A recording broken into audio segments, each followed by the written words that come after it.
అల్లూరు జిల్లా చింతూరు ఏజెన్సీలో వర్షాలు చితక్కొడుతున్నాయి. ఎడతెరిపినివ్వకుండా వర్షాలతో ఏజెన్సీ ప్రాంతం చిత్తడిగా మారింది. 3 రోజులుగా కురుస్తున్న వర్షాలతో చింతూరు వద్ద శబరి నది ఉగ్రరూపం దాల్చింది. 38 అడుగులకు చేరుకుని ఉద్రిక్తంగా ప్రవహిస్తోంది. సోకులేరు, చంద్రవంక, కోయుగూరు, అత్తాకోడలు వాగులు రహదారిపై ప్రవహిస్తుండటంతో చింతూరు టు విఆర్పురం రాకపోకలు నిలిచిపోయాయి. దీంతో 15 గ్రామాల ప్రజలు ఇబ్బందులు ఎదుర్కొంటున్నారు.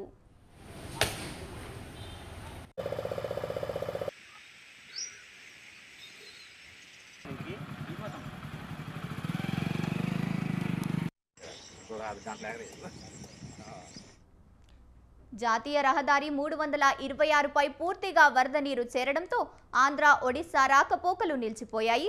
ఇక వరద నీటిలో రాలీ చిక్కుకుపోయింది. ప్రాణ భయంతో లారీని వదిలి డ్రైవరు, క్లీనరు పరుగులు తీశారు.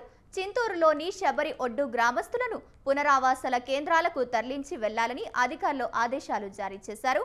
ఇక డొంకరాయి పూర్తి స్థాయి నీటి మట్టం 1037 అడుగులు కాగా 1030 అడుగులకు చేరింది.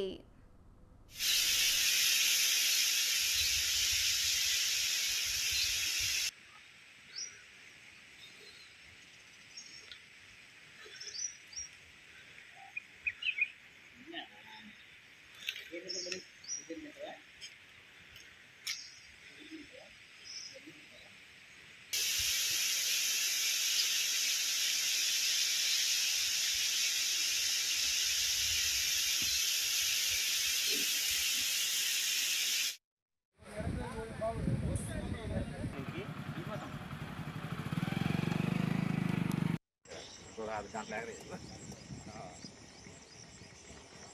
గట్టిగా ఉంటుంది.